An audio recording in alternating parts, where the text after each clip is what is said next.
Innal hamdalillah nahmaduhu wa nasta'inuhu wa nastaghfiruh wa na'udzu billahi min shururi anfusina wa min sayyiati a'malina may yahdihillahu fala mudilla lahu wa may yudlil fala hadiya lahu wa asyhadu an la ilaha illallah wahdahu la syarika lahu wa asyhadu anna Muhammadan abduhu wa rasuluh. Allahumma salli ala sayyidina Muhammadin wa ala alihi wa sahbihi ajma'in, amma ba'd. A'udzu billahi minasyaitonir rajim. Ittaqullah haqqa tuqatih wa la tamutunna illa wa antum muslimun. Shadaqallahul azim. Ma'asyiral muslimin jamaah Masjid An-Nur Padma Residen yang dirahmati oleh Allah. Tak lupa sebagai khotib saya mengingatkan kepada jamaah sekalian untuk terus memanjatkan puji dan syukur atas berbagai nikmat yang telah Allah Subhanahu wa taala berikan kepada kita. Di antaranya adalah nikmat iman dan Islam, nikmat sehat dan berbagai nikmat lainnya yang telah Allah Subhanahu wa taala berikan kepada kita.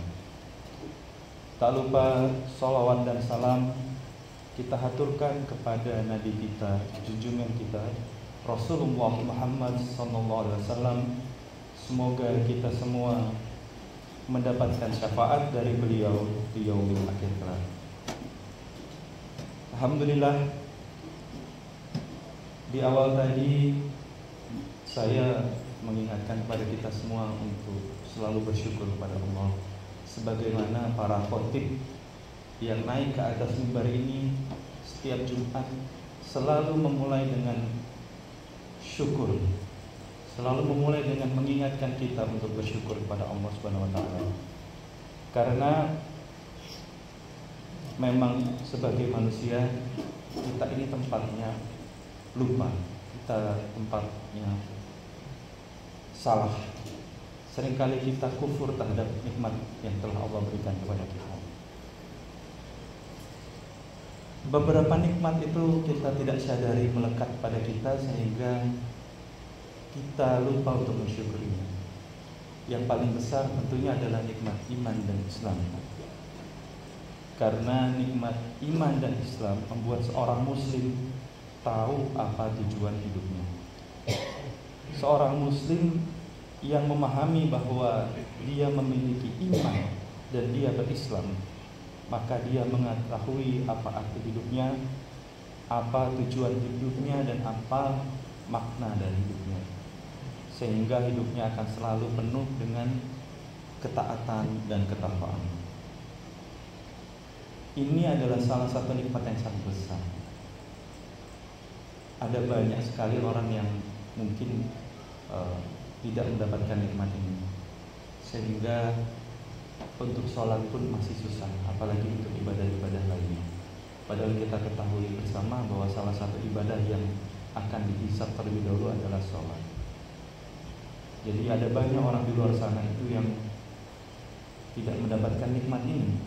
Maka kita yang dengan sadar memahami bahwa kita mendapatkan nikmat iman dan Islam, marilah kita bersyukur dengan bertakwa kepada Allah Subhanahu wa taala. Nikmat sehat juga seringkali kita lupakan. Karena kita sudah terbiasa sehat, maka nikmat dari sehat ini baru kita rasakan ketika kita sakit. Jadi jemaah sekalian, saya sudah 2 minggu ini hari Jumat ya, jadi ini tepat 2 minggu sebenarnya saya menderita sakit. Dimulai dari Jumat 2 minggu yang lalu. Nah, itu kondisi panas, tiba-tiba badan terasa bergesi gitu ya. Nah ternyata keesokan harinya tenggorokan terasa sakit, kemudian batuk, flu, pusing dan lain sebagainya.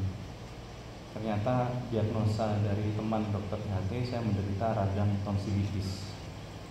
Jadi ketika badan kita itu rasanya demam, bergesi, tenggorokan kering, pusing, Apalagi tengah malam itu ketika mau tidur, pernafasan kita terganggu, itu susah rasanya tidur.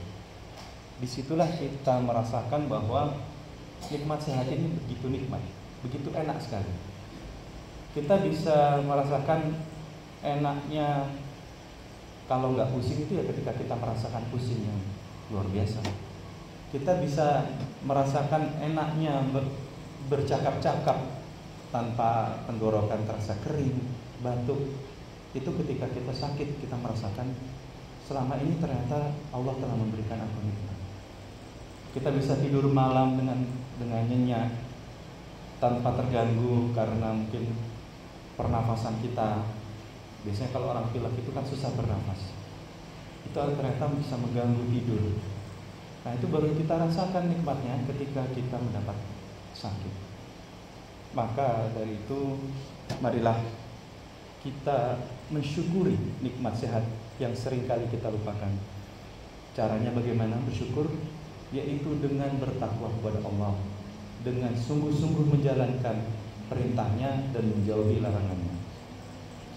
Janganlah kita menunda-nunda untuk bertakwa, untuk berbuat kebaikan, karena usia manusia ini tidak ada yang tahu. Hadirin sekalian, 2 hari yang lalu itu junior saya di kampus berpulang, meninggal dunia. Jadi almarhum ini awalnya hanya demam biasa. Lalu kata keluarga yang ditinggalkan, tiba-tiba terjadi sepsis shock. Apa itu sepsis shock? Saya sampai googling dulu. Ternyata sepsis shock ini adalah suatu kondisi karena tekanan darah yang rendah, akhirnya terjadi gagal organ. Yang dialami oleh teman saya ini gagal ginjal. Usianya masih 35 tahun. Jadi ya namanya usia kita tidak pernah tahu. Janganlah kita menunggu sampai kita tua dulu baru kemudian kita berbuat baik. Jangan tunggu sakit dulu baru kita menambah ketakwaan kita. Kita mulai dari hari ini. Semoga kita semua bisa untuk meningkatkan rasa syukur kita dengan bertakwa kepada Allah. Jadi perlu dicatat dan diingat bahwa tugas kita yang paling utama hidup dunia ini adalah beribadah, menyembah Allah Subhanahu wa taala. Sebagaimana termaktub dalam Al-Qur'an surat Az-Zariyat ayat 56, A'udzubillahi minasyaitonirrajim, wa ma khalaqatul jinna wal insa illa liya'budun. Dan aku tidak menciptakan jin dan manusia melainkan supaya mereka beribadah kepadaku. Jadi Allah berkata, aku tidak menciptakan jin dan manusia kecuali beribadah kepadaku. Itu sudah disebutkan di dalam Al-Quran. Tujuan kita diciptakan itu beribadah. Sekarang kita tanya kepada diri kita masing-masing, apakah kita ini sudah banyak beribadah atau masih banyak melakukan hal yang lain? Masih banyak duniawi yang kita lakukan daripada beribadah. Padahal Allah terang-terangan menyebutkan dalam surat Az-Zariyat tadi bahwa kita ini diciptakan untuk beribadah kepada Allah.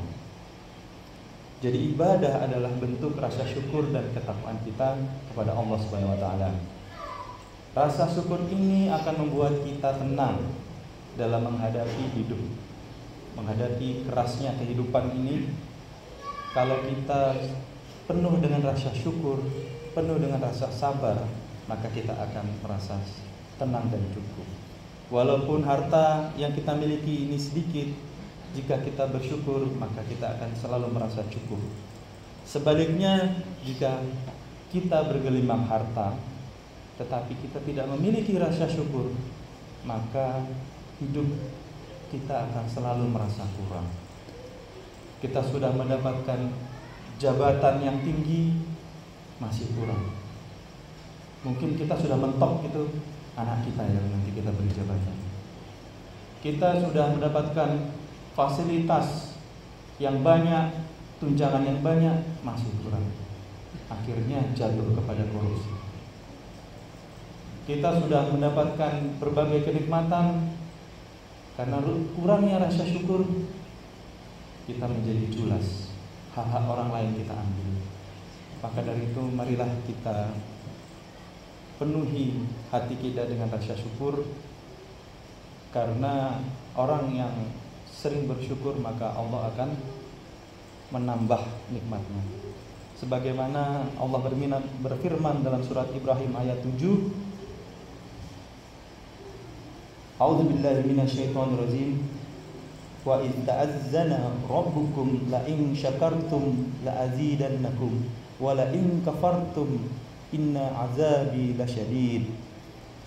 Dan ingatlah juga tatkala Tuhan kalian berkata, sesungguhnya jika kalian bersyukur, pasti kami akan menambah nikmat kepada kalian. Dan jika kalian mengingkari nikmatku, sesungguhnya azabku sangat pedih. Jadi dalam surat Ibrahim ayat 7 ini disebutkan, jika kita manusia-manusia ini bersyukur, maka Allah akan tambah kenikmatan. Kenikmatan itu pasti Allah akan tambah. Namun sebaliknya, jika kita lupa bersyukur, maka sesungguhnya azab Allah sangat pedih. Jadi sekarang kembali kepada kita mau merasa tenang, cukup dengan nikmat yang telah Allah berikan kepada kita, atau kita selalu merasa kurang, kita lupa bersyukur, lupa beribadah, dan akhirnya akan mendapatkan azab dari Allah Subhanahu wa taala. Jadi para jamaah Masjid An-Nur yang dirahmati Allah, orang yang penuh rasa syukur akan selalu berusaha mendapatkan kebaikan dalam keadaan sesusah apapun, dan dia akan selalu dapat mengambil hikmah dari setiap kejadian yang dia alami. Di akhir khutbah ini mari kita renungkan Al-Quran surat At-Tolak ayat 2 dan 3. A'udzubillahi minasyaitonirrajim. Wa may yattaqillaha yaj'al lahu makhraja wa yarzuqhu min haitsu la yahtasibu wa may yatawakkal 'ala Allahi fahuwa hasbuh. Ini adalah surat At-Tolak ayat 2 dan 3 yang artinya, barang siapa bertakwa kepada Allah, niscaya dia akan mengadakan baginya jalan keluar dan memberinya rezeki dari arah yang tiada disangka-sangkanya. Dan barang siapa yang bertawakal kepada Allah, niscaya Allah akan mencukupkan keperluannya. Jadi syukur membuat kita menjadi bertakwa, dan orang-orang yang bertakwa akan Allah berikan jalan keluar. Dari mana jalan keluarnya itu? Kadang-kadang dari arah yang kita tidak sangka-sangka. Dan barang siapa bertawakal kepada Allah, maka Allah akan mencukupkan segala keperluannya. Jadi ini sudah cukup bagi kita janji Allah dalam surat At-Tolak ayat 2 dan 3. Ayat ini memberi petunjuk kepada kita bahwa jika kita ingin hidup dalam ketenangan, maka hiduplah dalam ketakwaan dengan menjalankan segala perintah Allah dan menjauhi segala larangannya. Selain akan diberikan ketenangan hidup dan jalan keluar dari segala permasalahan dunia, jika kita bertakwa, kita juga akan diberi rezeki dari arah yang tidak pernah kita duga-duga. Jika kita betul-betul percaya dan tawakal kepada Allah, sungguh Allah akan memberikan kita rezeki sebagaimana burung yang pergi pada pagi hari dalam keadaan lapar dan kembali pada sore harinya dalam keadaan kenyang. Yakinlah Allah Subhanahu wa taala Maha luas rahmatnya lagi Maha mengetahui. Barakallahu li wa lakum fil Qur'anil azim wa nafa'ani wa iyyakum bima fihi minal ayati wa zikril hakim. Aqulu qawli hadza wa astaghfirullah li wa lakum wa lil muslimina fastaghfiruh innahu huwal ghafurur rahim.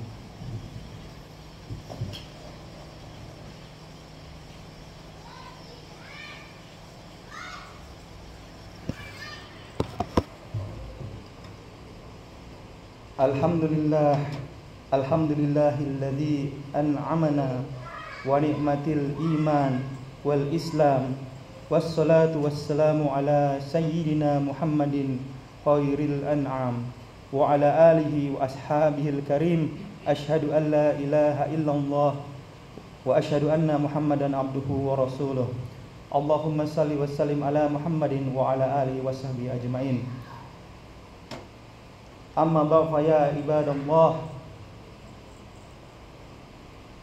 ittaqullah haqqa tuqatih wa la tamutunna illa wa antum muslimun. A'udzu billahi minasyaitonir rajim. wal 'asr innal insana lafi khusr illa alladziina aamanu wa 'amilus solihati wa tawassaw bil haqqi wa tawassaw bis sabr. Alhamdulillahirabbil alamin. Demikianlah khutbah kedua. Marilah kita tutup dengan doa. Allahumma shalli ala Muhammad wa ala ali Muhammad kama shallaita ala Ibrahim wa ala ali Ibrahim wa barik ala Muhammad wa ala ali Muhammad kama barakta ala Ibrahim wa ala ali Ibrahim fil alamin innaka Hamidum Majid. Allahumma fir lil muslimina wal muslimat wal mu'minina wal mu'minat al ahya'i minhum wal amwat innaka samiun qaribun mujibu da'wati ya qadir hazat. Rabbana zalamna anfusana wa illam taghfir lana wa tarhamna lanakunanna minal khasirin. Rabbana hab lana min azwajina wa dzurriyyatina qurrata a'yun waj'alna lil muttaqina imaman. Rabbi ij'alni muqimas salati wa min dzurriyyati Rabbana taqabbal du'a. Rabbana ighfir lana dzunubana wa liwalidayna warhamhuma kama rabbayana shaghira. Rabbana atina fid dunya hasanah wa fil akhirati hasanah wa qina azabannar. Walhamdulillahi rabbil alamin. Aqimussalam.